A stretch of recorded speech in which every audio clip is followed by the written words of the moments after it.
much better integrated audio experience. I'm going to start off by reading the state news, and then we're going to get right into our topic. We're going to talk about a little from everything from police brutality to murder to some of the things that we should be doing, and also the realness behind police reforms and how to actually achieve those on the local and state level. And with that, African American motorists, this is state news from Thursday, June 4th.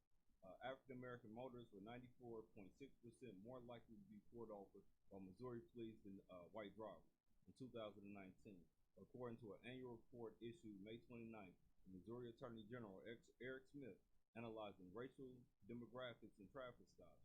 The 2019 report marks the most racial disparity in traffic stops since the state began collecting data in 2000, and also the third consecutive year in which a new record was set in an all-time high disparity. As he did with the 2018 report, Smith, a Republican, completely ignored the apparent increase in the racial bias in Missouri traffic stops and the ongoing trend in the wrong direction in the news release announced in this year's report. In fact, Smith's statement avoided any mention of race, even though the point of the statutory required report is to help identify Missouri police departments that engage in racial profiling. Instead, Smith spoke generally about hoping Missouri receive the best possible protection. Now, this is really sad because I know the Attorney General personally. I used to play basketball with the Attorney General. Since he has taken that position, he has shown himself to be extremely anti when it comes to relations between police and so-called minority communities. The racial traffic stop not emphasizing is not the first thing. He's also came out with a joint task force with Kansas City and St. Louis to enforce crimes, which is actually outside of his preview when he's supposed to be a state attorney general. State loss is another round in the bid to close clinics. State administrative law judge on May 29th ruled against Republican Judge Mike Parsons' administration this year's long effort to shut down Missouri's only remaining abortion provider by refusing to renew its state's license. The Parsons administration is expected to appeal the ruling in state court. The detailed 97 legal opinion administrative hearing commissioner renewed the state license of Planned Parenthood Clinic in St. Louis, ruling that the Missouri Department of Health and Senior Services had no legal ground for denying it. We're almost out of state news. Yeah, I'm trying to read it as quick as I can. Parsons targets education for budget cuts. This is one of a long succession of cuts that I believe people will actually see coming out of the state, some due to COVID-19, some due to the economic tax incentive that we passed in 2015, I believe, that created a state deficit. Republican Governor Mike Parsons on June 1st imposed another $209.8 million in unilateral state spending cuts for the 2020 fiscal year, which ends June 30th. Combined with two previous rounds of cuts, Parsons also reduced state spending by $432.9 million since April the 1st, as Missouri experienced a sharp decline in revenue collections, with much of its economy on hold due to COVID-19 pandemic. As with earlier cuts, the latest round primarily target education, including $133.5 million from elementary and secondary education, plus $41.27 million from higher education. The bulk of the K through 12 cut is $130.56 million, which comes from direct state funding to local public school districts. At Parsons' news conference announcing the cuts, Missouri Department of Education, Elementary and Secondary Education Commissioner said when the department distributed its June payments to local districts, it distributed only about $109 million instead of the $315 million it otherwise would have sent out. Parsons also invoked an emergency powers to waive the state law that exempts so-called hold harmless districts from receiving less money if state funding for K through 12 schools falls short of statutory benchmarks. And if y'all don't know what hold harmless districts are, we're talking about the most economically deprived areas in the state. Judge dismisses case seeking to stop Medicaid vote. Cole County Circuit Judge Dan Green on June 2nd dismissed separate lawsuits brought to two consecutive groups that sought to block a proposed constitutional amendment on Medicaid expansion from going on the August 4th statewide ballot. Green, a Republican, ruled that the measure, Amendment 2, doesn't violate the state constitutional provision that prohibits using an initiative petition process to appropriate money. This is extremely important, especially when we get into conversation about police reforms. when we're talking about state petition processes to get something on the law. If ratified, Amendment 2 would expand Missouri's medical eligibility threshold to 138% of the federal poverty level. Under the Federal Affordable Care Act, the federal government would pay 90% of the cost of expansion. After years of resistance to Republican-dominated General Assembly expansion, supporters used an initiative petition process to bypass lawmakers and put the issue directly before voters. The conservative groups United for Missouri and Americans for Prosperity, Missouri's each sued, claiming Amendment 2 upserts the legislative appropriations power in violation of Article 3, subsection 51 in the Missouri Constitution. This case still hasn't been decided. On the jump past the rest of that because there's a lot more to read. And the last thing I'm gonna hit on state news is statewide restrictions extended through June 15th.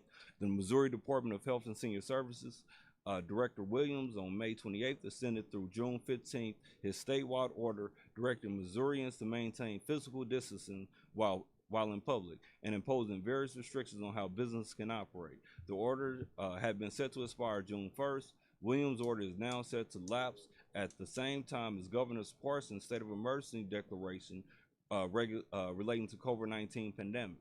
Although Williams' order purports to place occupancy levels in retail stores, sharply limit patron sitting at restaurants, and require people to stay 6 feet apart, among other restrictions, state officials haven't enforced the order amidst Parsons' push to restart Missouri's economy. So with that, we actually out of state news. And I want to jump straight into the protests. I want to jump straight into police reforms. I want to jump straight into talking about some of the murders that we've had happening in the city. And we also have in the studio a special guest, Ms. Cheryl Ferguson, who's one of the organizers of the protests the peaceful protests that we've been seeing on the plaza. And again, I say peaceful protests because we don't want no mess.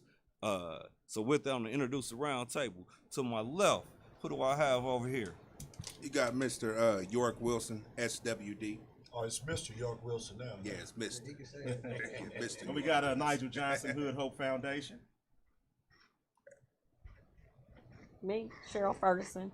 It's Time for Justice and Police the KC Police. King KUAW, Mr. Educated Ignorant. Charles Johnson, I am my brother's keeper. Now, real talk, real talk. And with that, I want to get straight into it. Now, typically, as people know, I try to separate my hats when I'm on this show, and I don't get too personal with what I do, what I've done, or anything like that.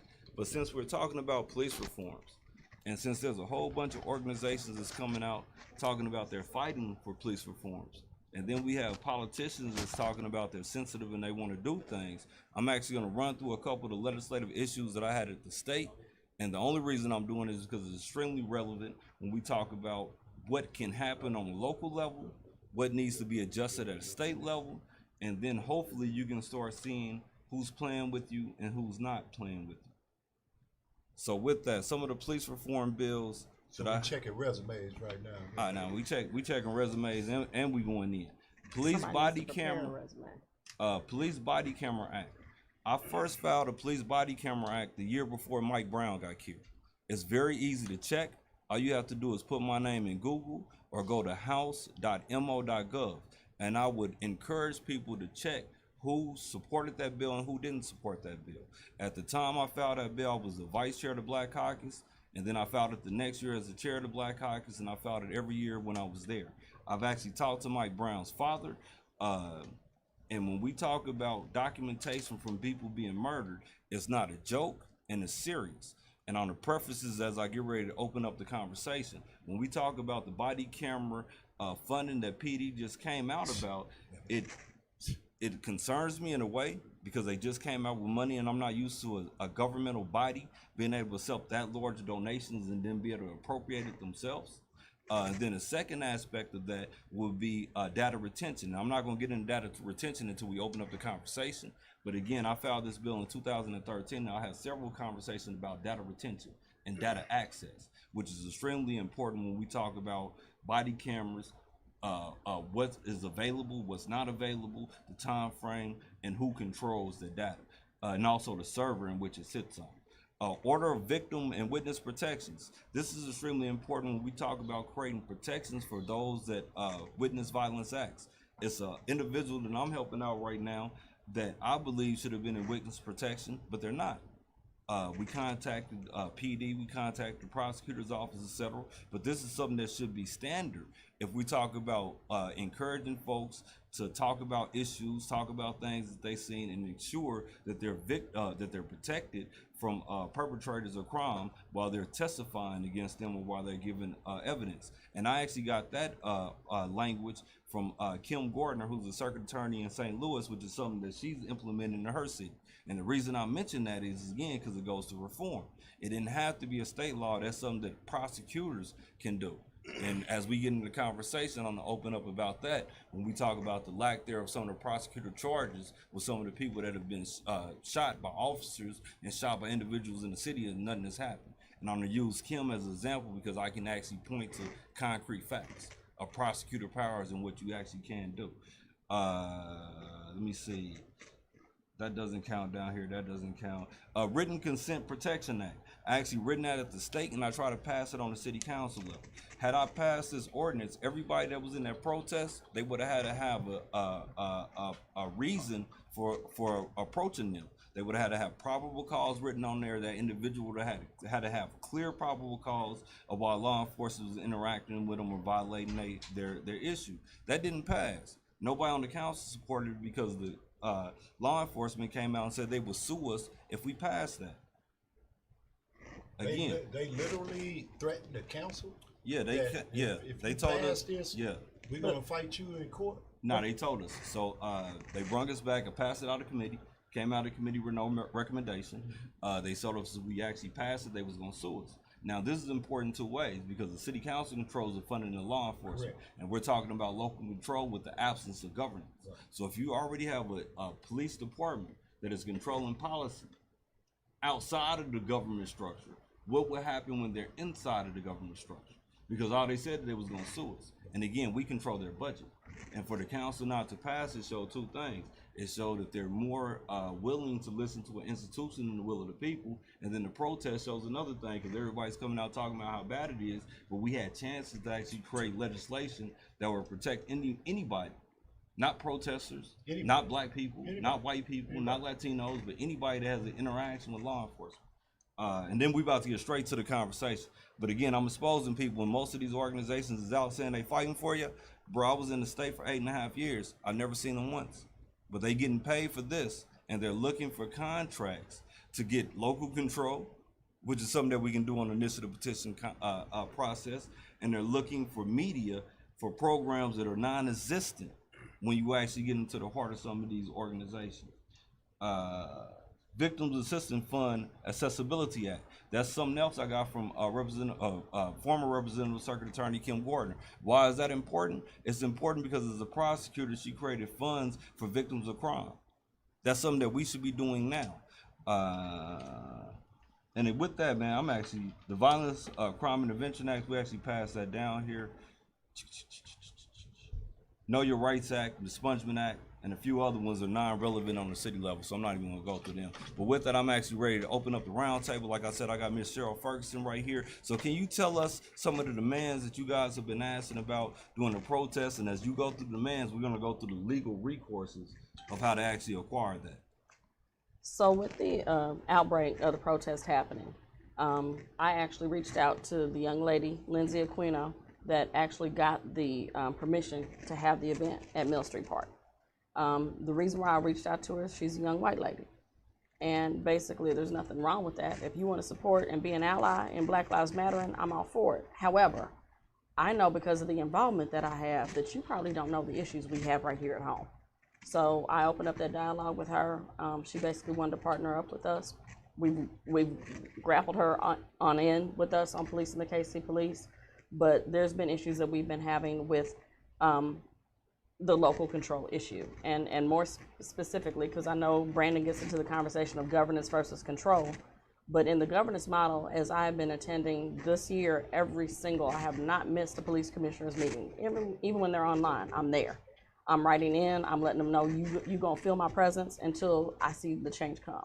So I know that in April, actually before that, when we were still meeting in person, in February and March, they were presenting the new bulletproof vests that they're getting. So the whole department is getting new bulletproof vests, but they once again deferred on the body cams. I knew that the governance model of the board had some say and input to Chief Smith because Kathy Dean actually spoke up, and she's the vice president of the police commissioners board. Hey, can I do something real quick? Yeah. Because I want to throw something in because you keep saying the governance model of the board, and I want people to be extremely clear on what she's talking about, and then also how things actually flow. So in the conversation of local control, the conversation is actually about changing local governance. So the KC Police Board is actually made up of about 5 individuals, right? One is the mayor. Yeah, one is the mayor.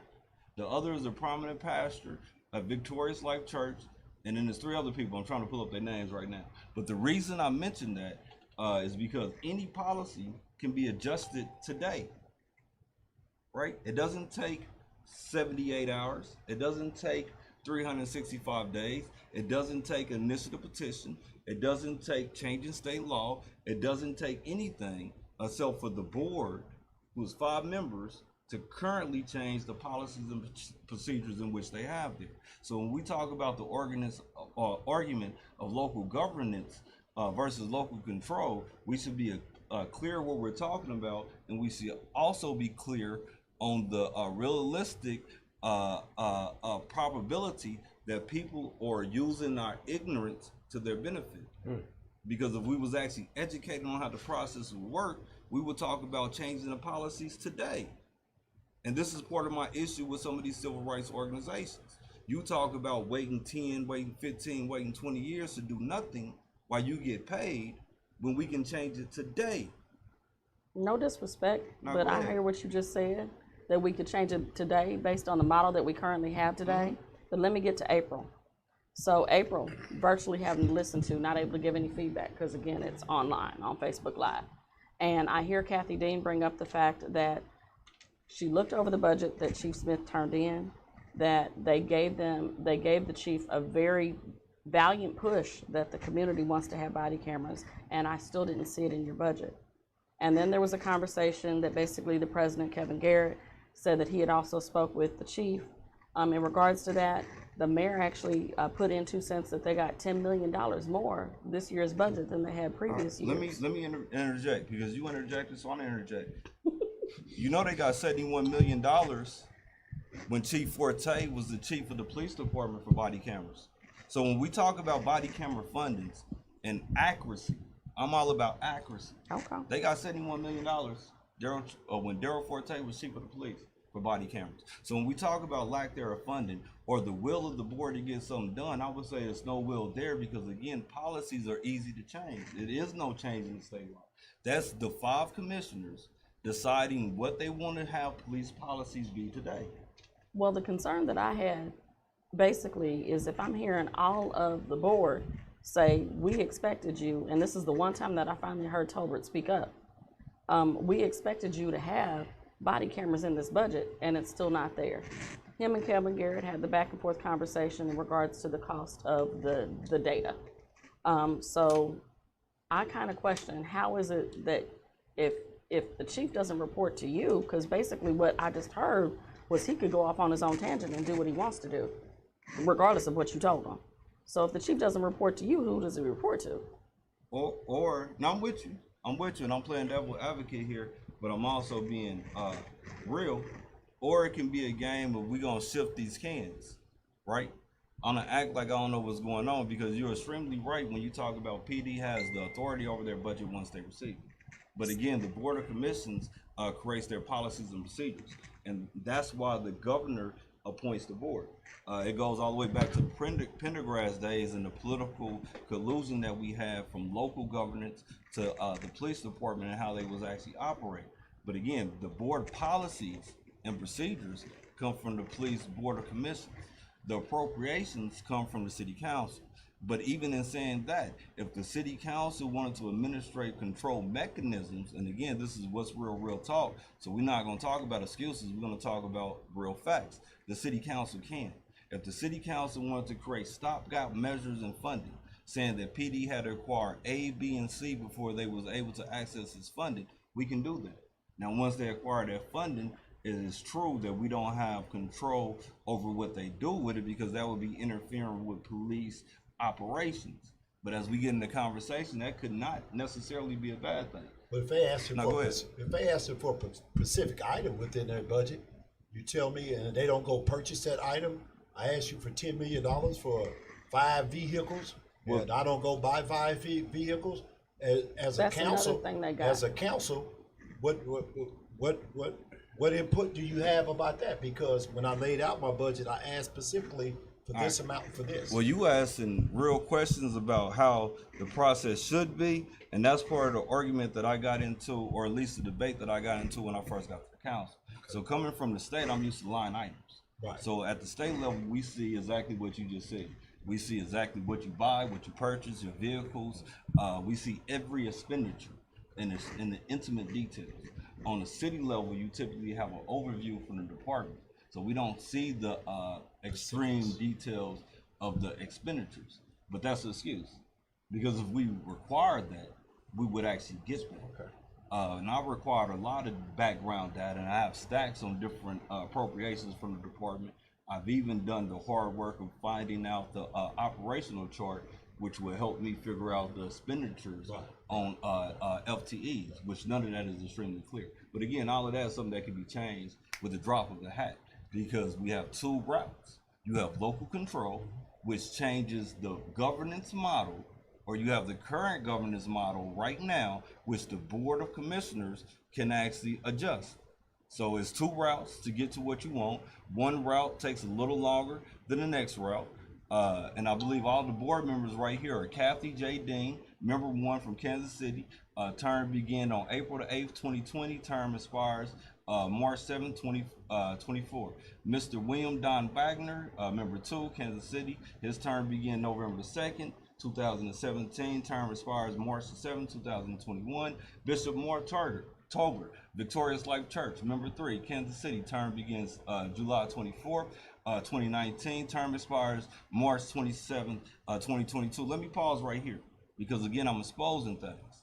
And I'm gonna do this my entire tenure down here, and I told people that's why I was coming here. With Bishop Mark Tober, it's extremely important. I was at the state when he got appointed to the board. You wanna know how he got appointed to the board? It was a whole bunch of conversations about Bishop Mark Tober. Different people was asked, hey man, should we do it? Kansas City wanted him on there. Guess what happened? He got appointed to the board, because in order for the governor to get anything, the governor needs to go through the senators, right? And the governor needs appointments from the senators for various boards. So that means the governor is extremely sensitive to what the state reps and what the state senators want. And why did I mention that? Because I was there, and I actually said that he should be on the board. And he's on the board, not because I said it, but he's on the board because Kansas City wanted him on that board.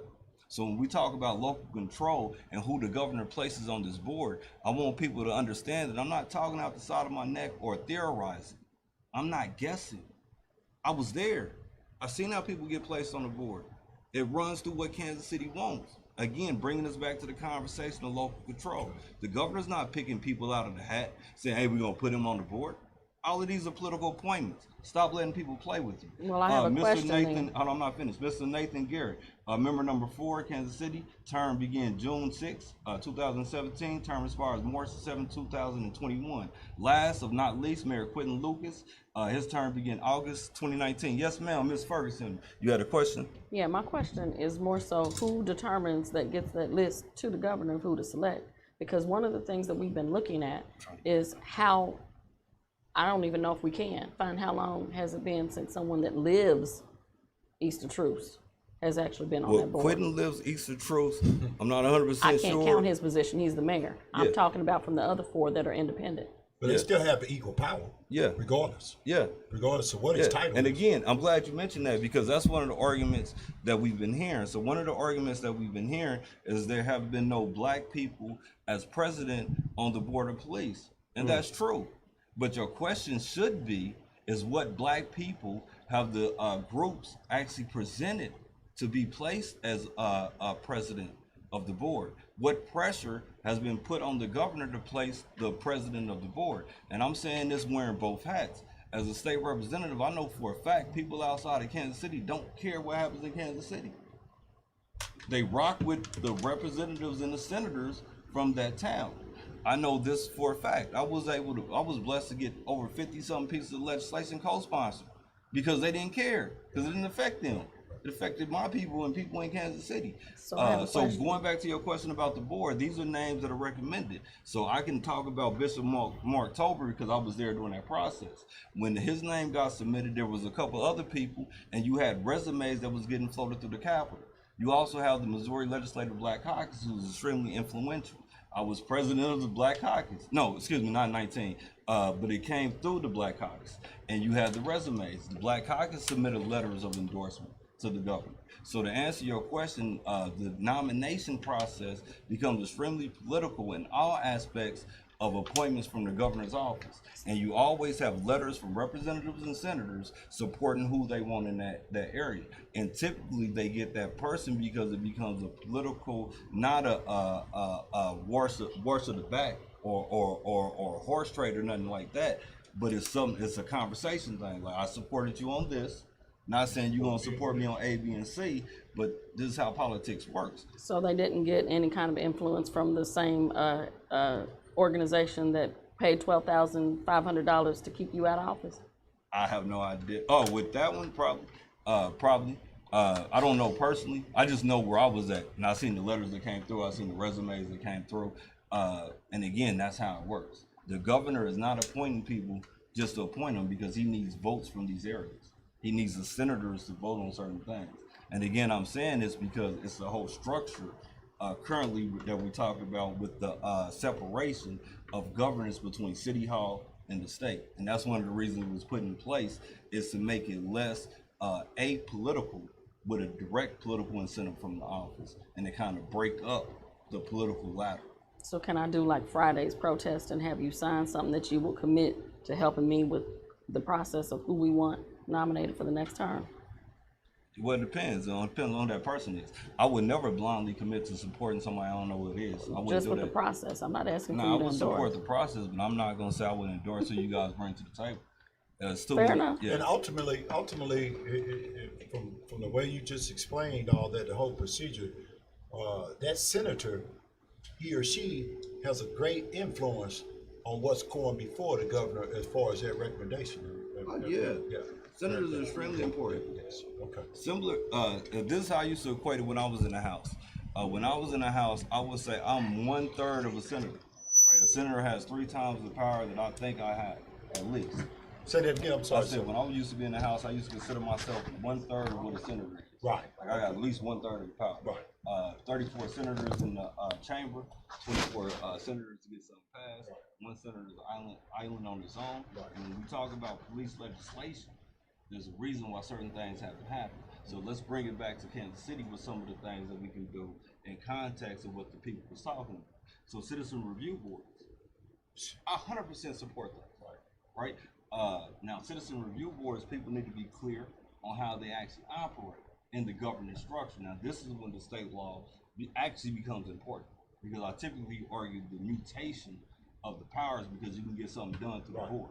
But there is a significant difference when you talk about immediate implementation from a local level.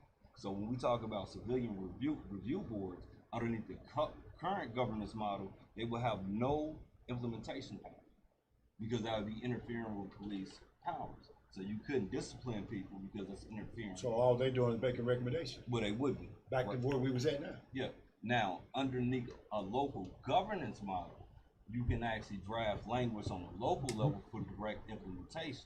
Now, the board could draft language for a community review board to actually have some administrative power, but that would be the board. So again, you can get it both routes. You can get it both ways. Which way is easier depends on what we think. But personally, I say keep everybody accountable. I don't care which way we go. I just want people to understand the difference between the governance structure and who controls what, and how we can get something done today. Because we don't have to wait on the General Assembly to reconvene to talk to them about local control. And this is not a new argument. Local control is an argument that we've been doing every new council, but people don't pay attention. But all you gotta do is Google it, and you will see every new council, we talk about local control. Somebody brings that up. We talk about studying local control. How many times do you have to study an issue where there's only two two states in the nation that has it. Either you want to change the governance model or you don't. Or you perpetrating and you pretending with people, which brings me back to my irritation with some of the things that I've seen around the protests. And I want to get on the racial issue because you mentioned it. And I want to go there. I want to get y'all hype. I want to get y'all engaged. I'm waiting on you. I'm ready. I got questions. Yeah, I I got want a to whole talk bunch.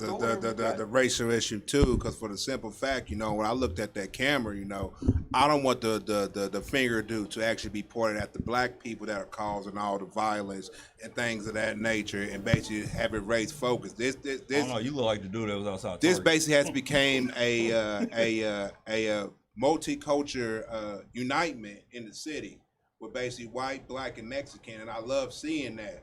And basically, change has actually come. It went from Black Lives Matter to All Lives Matter to where that when you talk about All Lives Matter, you don't see no white person getting killed in the street. So we must come back and focus on our own people, but just to see the progress of which we have came. I got those facts in. They get murdered too, dog. Yeah, they get murdered too. Not as visibly and as illegally as we do by legal institutions. But yeah. And I have to disagree. As being someone that's been attending these protests, the white folks are still screaming Black Lives Matter. Absolutely. I have not heard the same thing like we've heard in the past, like we've heard with Philando Castile, like we've heard with oh, I thought you said that they were saying. I didn't hear the back to Black Lives Matter. My bad. My bad. Because you look like Suge Knight right now. So. That's what I'm talking about. That's what I'm talking about. No, but the main thing is, so like when I was typing my paper last night, this is beautiful, man, and I love to see this. I love to see the basic solidarity with the people, man. Let's just keep on moving forward, man. I know Martin Luther King is basically actually seeing his dream in basic fruition, that you will see white people, black people, Mexican people. Though? Wouldn't this be, and I like to irritate and agitate things, wouldn't this be Malcolm's nightmare? I said Martin Luther King. Oh, shit. Yeah. Well, you started off with Malcolm. Yeah, I said the wrong thing. No. Malcolm said don't. Wouldn't this be Martin's nightmare because 45 years ago they was marching for police brutality. And we right back. And they had a racial coalition that was marching. So wouldn't it be his nightmare to see the same thing 40-something? It would be my nightmare if I was able to visit my child doing the same argument and the struggle that I'm doing today. I would feel like I failed.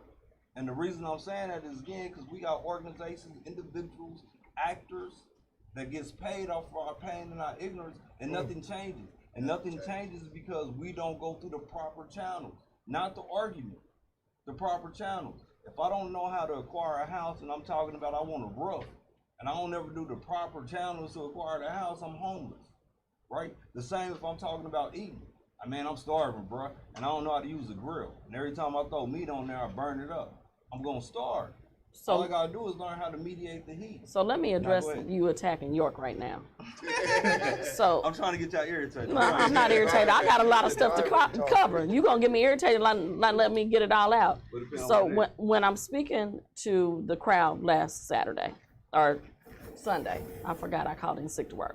So when I'm speaking to the crowd on Sunday, the one thing that I noticed which was different, because like I said, I'm in front of the police commissioners every single month, and there's been things that I've addressed to them that I expected to have some kind of a wow factor or something to where they're having some kind of empathy for what we go through as living black in this city.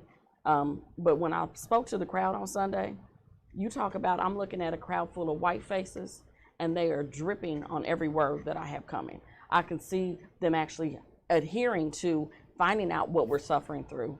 And not only did we show up at the park on that day, but we showed up with a plan, which is something different that happened from all the other protests. Yes. We showed up with these strips of paper that basically gave 2 web addresses. One was to change.org/police the KC police, which the last I checked, we had over 74,000 signatures on. The other went to facebook.com/groups/it's-time-for-justice. What does those signatures do, though? To obtain those signatures through that OR thing, what does that do? You're right. It doesn't necessarily make the change, but it shows the awareness that's changing, because we didn't just have signed this petition. We had verbiage in there of what you're reading of what changes we want, which included the local governance change, which included the body cam Question issue. for you guys. But then also with the What question Facebook for group, you? I'm not gonna stop yet. Well, So now with I the got a question Facebook, about your petition. Okay. So why didn't you actually have the petitions to actually adjust the law, as opposed to a petition talking about what y'all want to see?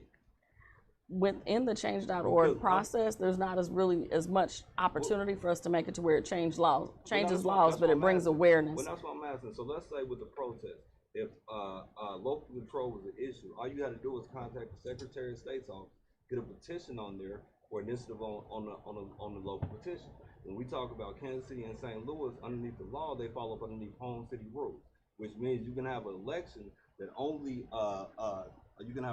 that's only inside of those boundaries. And I'm asking these questions, not picking on people or anything like that. We putting out real issues, and I see my man Wiley Price is on there. Shout out! I got to give Wiley Price a big up, man. He's the only Democrat that I know that has passed a voting measure at the state, and I had to give you a shout out. But again, why didn't y'all guys do a initiative petition to make sure that we got it on the ballot, so those people that signed up, signatures was actually being utilized. Yeah, as opposed to just signing up to sign up. Well, I will say this then. I'm gonna actually team up with you so we can actually redraft another one that makes that happen. Because with the group that we've created, which basically the numbers have multiplied by 2,000 of the membership that we have. But the thing that we have right now with having this country still engaged is they are also still dripping on everything that I post of where is there a protest. I'm having them write letters. I'm having them make phone calls. I'm having them send emails. And they're coming back and saying, done, letting me know that I've completed what you've asked. So in that aspect, we haven't lost the crowd. And that's one thing that I was proud of in the initiative that we had, is that not only did we get to where we brought awareness that people here locally, you don't pay attention unless it's the same color skin as you. So they had no idea about Cameron Lamb. They had no idea about Donnie Sanders with his hand in the air. They had no idea about Terrence Griffiths. I wouldn't totally agree with that. I wouldn't totally agree Lindsay with that. Aquino didn't know about him, and she well, started that's the program. one person you're speaking of. Okay. I wouldn't say the community as a whole did not have any awareness. White, black, brown, blue, purple, whatever. I'm speaking only white. Okay, I won't totally agree with that. I'm actually gonna rock with her on They may not be as vocal about it because it's not their color.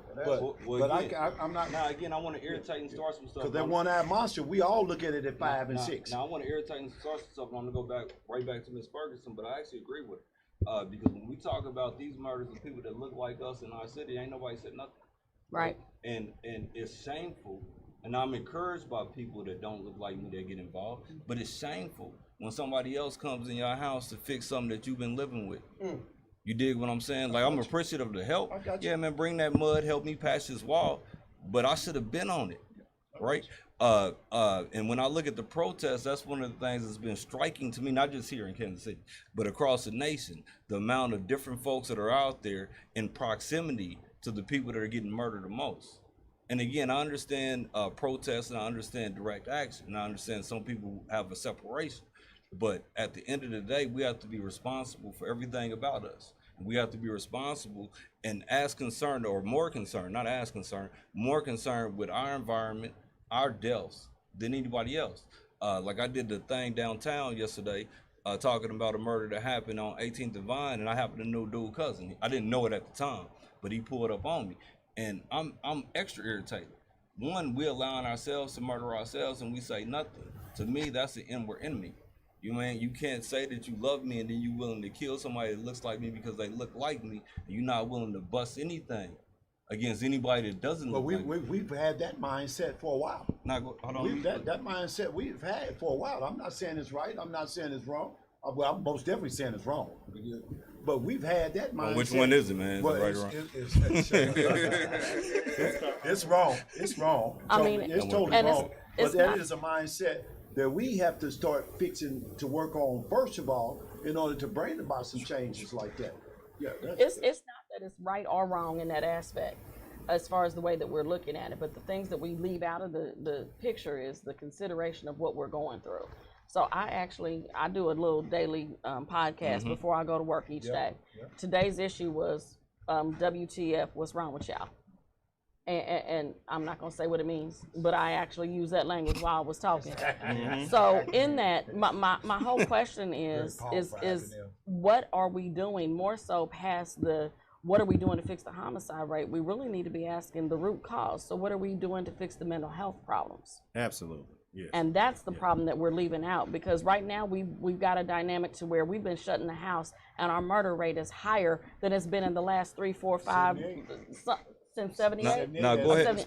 But we're looking at a higher murder rate, and you have to consider the fact of, I'm looking at these people that are protesting, especially the ones that are showing up. Like Sunday, you showed up at 6:30, 7:38. You didn't come to participate in this protest. You came to spray paint some stuff and tear some stuff up. You have no concern about my issues.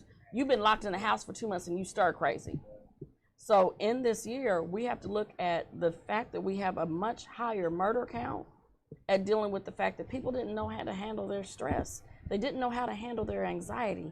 And it just magnifies it all the more when now you haven't dealt with the anxiety that you got of being locked up in the house, and now you got somebody that done pissed you off in the street. Can I use that language? I just did. I'm sorry. Hold on. D was trying to get in on to read all these questions and then just have y'all go. Okay. Because I got about 10 or 12 questions. Definitely right on that.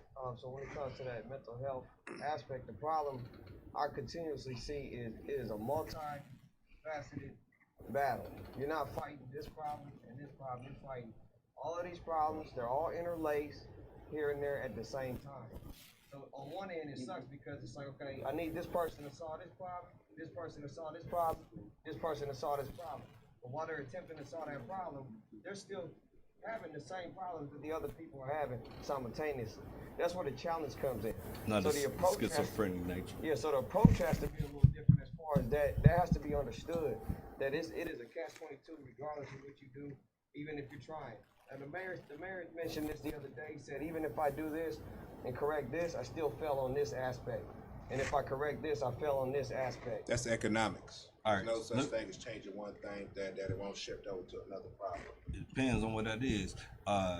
We can't leave out the fact, though, that we got a chief just that say has a economics. lower success rate of closing any case. No, let me come to it. I'm gonna mention what you just said. Ms. Hold on, let me read these questions. I'm gonna open it up for everybody on these questions. I had a lot of people. I'm not saying hit. you're not educated. What Ms. Cut it off Ferguson the just said, and I want that to be the first topic when it starts coming back around. And she said the police chief has the worst success ratio out of apprehensions and stuff like that. Yes. And we're gonna directly get it now. I'm gonna read through all the questions and just open them up. So please try to remember. Men in the mail, the plaza's been okay. Groups talking about defunding the police department. I want to throw that out. Somebody threw reparations in here. Again, defunding the police department, so we definitely need to hit that. Although Malcolm had a coalition, he didn't have these actual numbers. That goes back to the racial disparities and the numbers that we're seeing. So let's come back to that. There's a possibility to put in place psychological tests. Yes, that needs to happen, but I want to open that up too. And that goes back to police funding or defunding. How can you support ordinance? The ordinance that I have Tuesday, all you have to do is come down at 12 p.m. City Hall, 26th floor. And it's an ordinance to get rid of violations on those that was protesting peacefully, non-violent. I think that's the majority of the questions. Most of these are just people tagging in. Well, I want to talk about the reparations with, part. I don't think we need reparations. Only thing I feel we need is basically for the person to keep their foot off our neck. But to also piggyback off what Brandon's saying is process. Understand the process. Understand the process. Your question. How do you ask somebody to keep your foot off your neck? And I want to throw the violence in too. Economics? But no, hold on, I want to throw the violence in because I'm not promoting violence. But is it part of the reason that people are paying attention is because all these cities started burning? Yep. Yeah, absolutely. Here's the Again. biggest thing too. What they just say, oh, they just get mad and basically burn up their own community. We ain't burn up ours. No, in Kansas City, We didn't throw the tea. tea over the boat either. Other cities it has been in the Other city. cities Kansas have. City not. Have burned their own community. Yes. Oh, okay, I was making sure. Chicago burned from 17 to 154. Hey, but before we just get to talking about cities that burn, I want to actually hit on what Ms. Ferguson was talking about because that's part of Ratio. Yeah, that's part of Right. the demand. So back to the chief of police and what has not been done. Since you have been organizing these protests or these demonstrations, I'm not even gonna call them protests, I'm gonna call them demonstrations. Since you've been organizing these peaceful demonstrations, has the chief of police or any administrative and law enforcement sought to sit down with you guys? With us, work no. with policies? I will tell you what they did do. They did call Henry Service to interrogate him. before our event started. And by interrogate, I mean that they basically, what are you guys protesting for? What is the next steps that you're going to take? What is that podium for? Is it something that can be broken down to use as a weapon? Why do you guys have all those piles of bottles of water?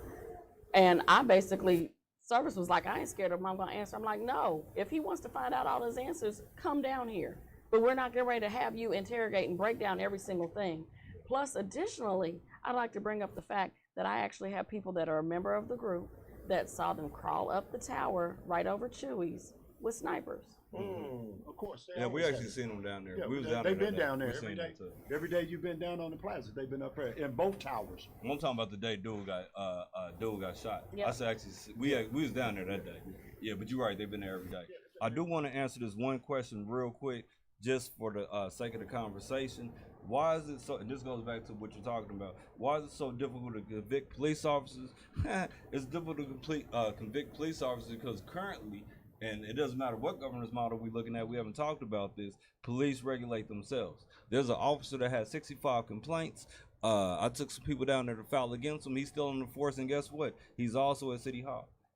Well, here's something that I actually Am I able called. to elaborate on the duties at City Hall? I don't want to say his name just I ain't because. got to tell his name. I actually called Chief Smith incompetent to his face in March. And the reason why I said that is that you actually sent the killer of Cameron Lamb back out on the streets Talk about that 9 case. days later. Yeah. So Cameron actually, he was guilty of speeding.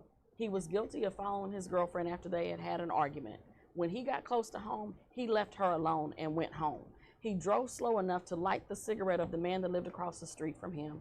He pulled into his own driveway, into his own garage. The helicopters that are always surveying the east side called in to ground to say where he went, and undercover officers responded. When they approached the house, the homeowner was on the porch, asked where the truck was. They already had their guns drawn. They then went around to the back into the garage without a search, without a problem. Well, it's June, what's today, June 7th? They still haven't issued a probable cause statement of why they entered this man's home, violating both his Second and his Fourth Amendment rights. Now hold on. You said he was in Additionally, the backyard. He was in his garage In the when they garage. killed him. Additionally, the narrative that they gave, which always scares white people, is he had a gun. Black man with a gun, automatically you think he's guilty. However, he was inside of his own home. Missouri is not only a right to carry concealed, but Missouri is also a stand your ground. So the fact that he had undercover officers that approached him in his own dwelling, he had the right to shoot them, but he didn't. There was no gun residue on his hands, and when they quote unquote found the gun, they planted it, and I said the word planted because they did it on his left-hand side hanging outside of the car. However, Cameron was right-handed Now, and had a piece of his index finger missing from his left hand. now I have a couple questions for you. No probable cause. No, it's June 7th. There still isn't one. But then again, we have a chief that's actually told the Gene Peters Baker he's not giving her one. And then even in that, even if he did give her one, we have Gene Peters Baker who, when there's video camera seeing Breonna's Hill head being slammed into the concrete, seeing the officer put the knee on the neck of Breonna Hill, who was a transgender woman, she's only giving them 4th-degree misdemeanor charges. What is that? Does that even result in a slap on the hand? Will they have a fine? Oh, but the attorney that is actually handling the case works out of Leland Shern's office. Does everyone remember who Leland Shern is? No, educated.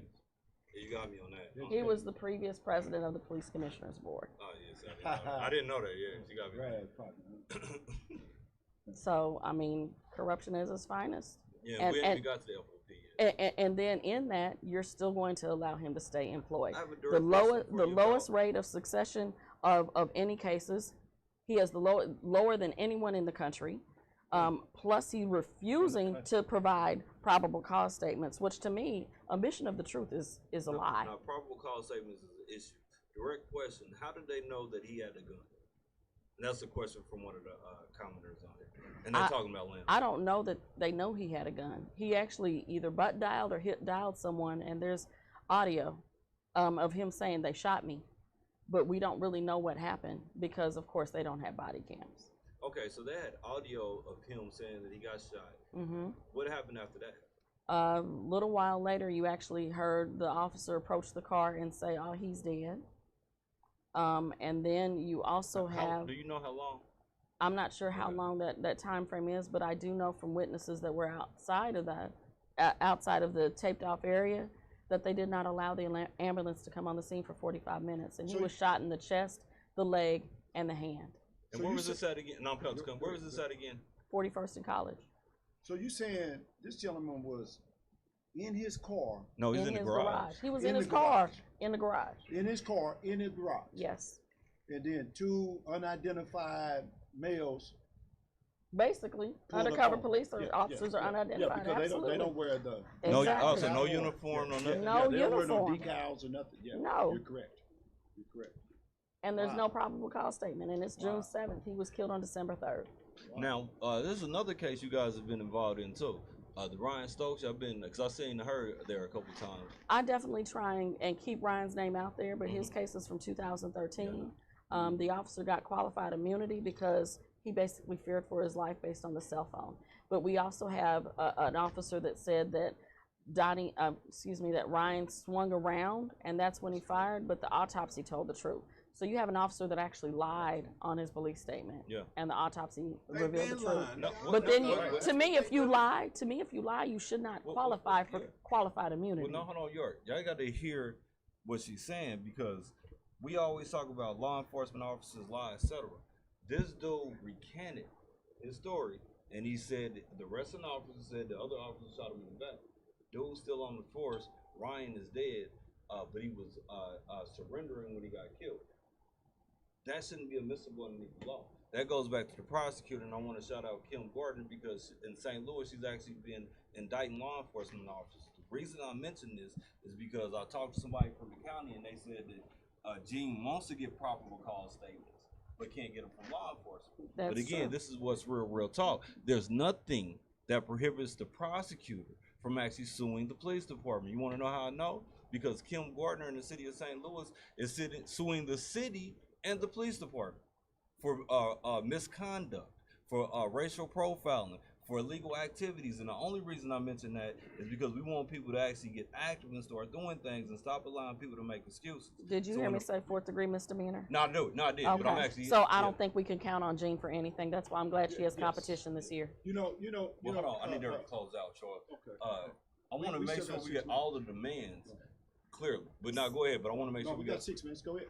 So basically, it's funny because people reached out to me in the aspect of that we got body cams thinking that Cheryl's gonna be happy. No, because I've seen the lies, and I'm gonna be part of the process by being there every single month. So what I want for demands from the city is for y'all to get involved. I'm posting constantly of when the meetings are, but the only way that we're gonna be able to make sure that the things that the mayor's mentioned that's gonna happen, which basically would meet most of our demands. But we have to make sure that it actually takes place. And too often, and that's kind of why I was mad at the Unity March. How can you as a police officer protest yourself? You had not done anything at that point to let me know that you don't intend on killing me. So therefore, I think that was all a farce. And we expect for what the mayor said that we're getting, which basically talks about getting the local governance to where we can have a different model other than the one that we're operating since 1939. That we can have a citizens review board, that they completely change the way that the Office of Citizens Complaints is ran, and that the body cameras have a requirement to where if you are involved in any type of an altercation that results in death and you do not have your body cam on, it's no question about you getting a paid vacation. You should be immediately fired. Now go ahead, see. We're speaking about the prosecutor, Jean Peters Baker. Keep in mind, this is election year. She's been having problems with obtaining probable cause for a long time. Right. This ain't nothing new. But this is the year that I'm asking for re-election. I'm having these type of problems, so I'm going to address some of the things that the community. Don't, as you stated in your speech the other day, check them resumes before you put a vote in. Understand who you voting for and what they have done in the past. That's real talk. And I will say that about everybody that's actually running for the prosecutor's office. Check everybody's resume. Identity politics is the worst politics that we do. We getting close to the closeout, and I want to make sure I get everybody in. If y'all got anything y'all want to throw in, but again, I want to thank everybody listening to What's Real Talk. We come on the first and third Sundays of every month. It seems like the rest of the questions on here was just about how can we help good cops. The best way to help good cops is to encourage good cops to start exposing bad cops. And then you actually start cleaning up the institution. But it seems like the rest of the questions was just kind of related to what we were talking about, June defunding the 9th. police, etc. Go ahead, Charles. Tuesday, June the 9th, 12:30, 26 Floyd City Hall. Come and support the ordinance with the councilman is putting out ordinance 2000415, establishing a limit on